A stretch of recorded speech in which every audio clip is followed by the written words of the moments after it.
दोस्तों, हम सब ये जानते हैं कि पिछले कुछ समय से चाइना दुनिया के लिए एक मुसीबत का सबब बना हुआ है। जहां इस वक्त पूरी दुनिया कोरोना महामारी से जूझ रही है, वहीं हमारे देश को कोरोना के साथ साथ चाइना की कुछ उकसा देने वाली हरकतों से भी डील करनी पड़ रही है।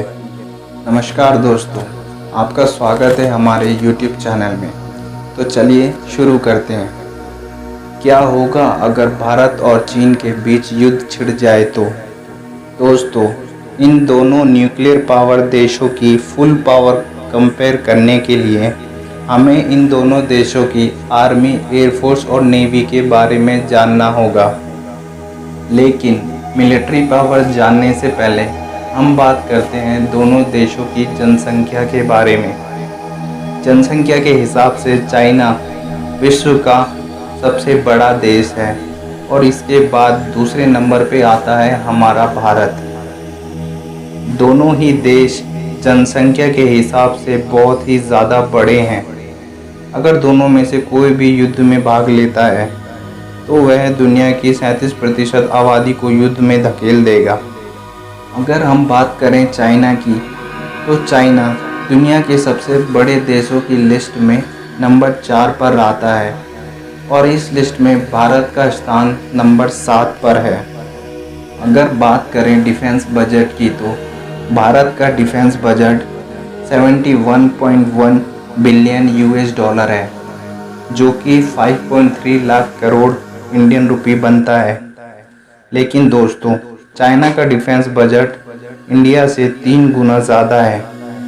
चाइना का defence budget 261 billion US dollar है, जो कि 19.5 लाख करोड़ इंडियन रुपए होता है।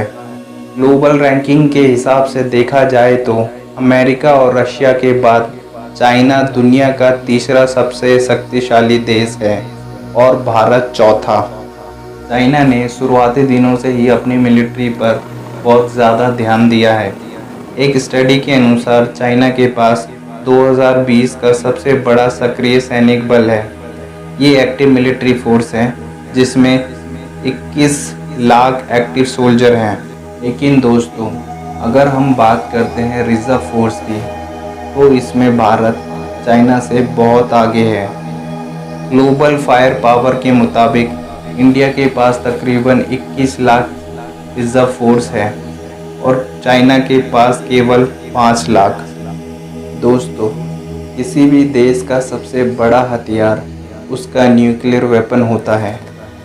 इसी के बल पर तो छोटा सा देश नॉर्थ कोरिया और कर्ज में डूबा पाकिस्तान भी बड़े बड़े देशों को आंखें दिखाता है।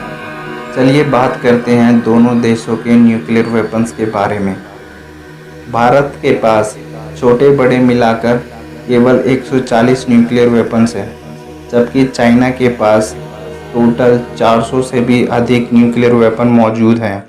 यहाँ एक बात जानना बहुत ज़्यादा ज़रूरी है कि भारत के पास वो सारी टेक्नोलॉजी मौजूद है जिससे कि वो जब चाहे चाइना जितने न्यूक्लियर वेपन बना सकता है। तो इस मामले में दोनों ही देश बराबर हैं। दोस्तों, ग्लोबल फायर पावर के मुताबिक भारत के पास 4292 टैंक्स हैं और भारत की तुलना में चाइना के पास केवल 3200 टैंक्स ही हैं।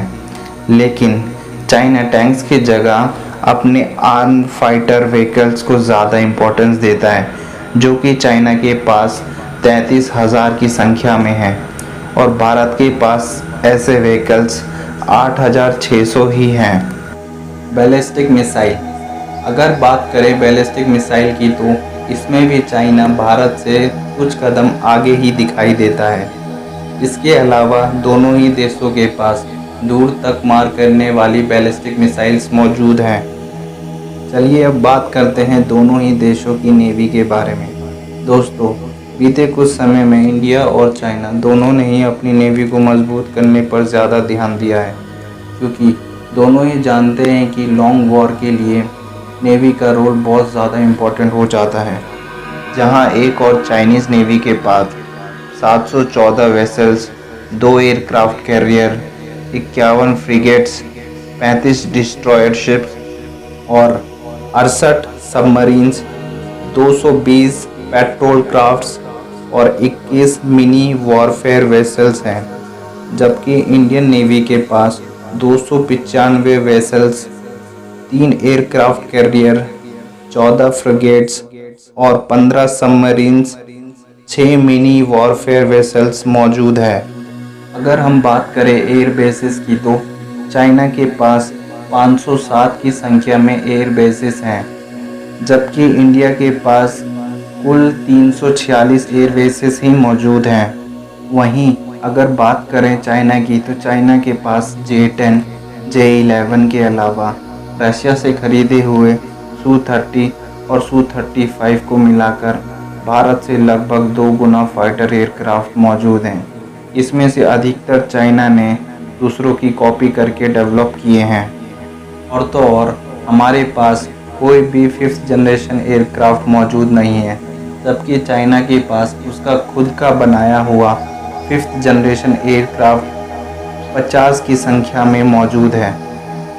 भारत को एक लंबी जंग में हराना चाइना के लिए मुश्किल ही नहीं नामुमकिन होगा, क्योंकि चाइना की अधिकतर पावर साउथ चाइना सी और बाकी अपने पड़ोसियों के साथ बॉर्डर में उलझी हुई है, और युद्ध होने पर चाइना को अपनी सारी फोर्स को कम समय में इंडिया के बॉर्डर के पास लगाना होगा, जो कि उसके लिए बहुत मुश्किल होगा।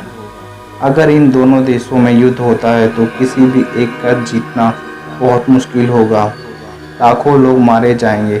युद्ध होने से दोनों ही देश सालों पीछे चले जाएंगे, जो किसी भी देश के लिए अच्छा नहीं होगा।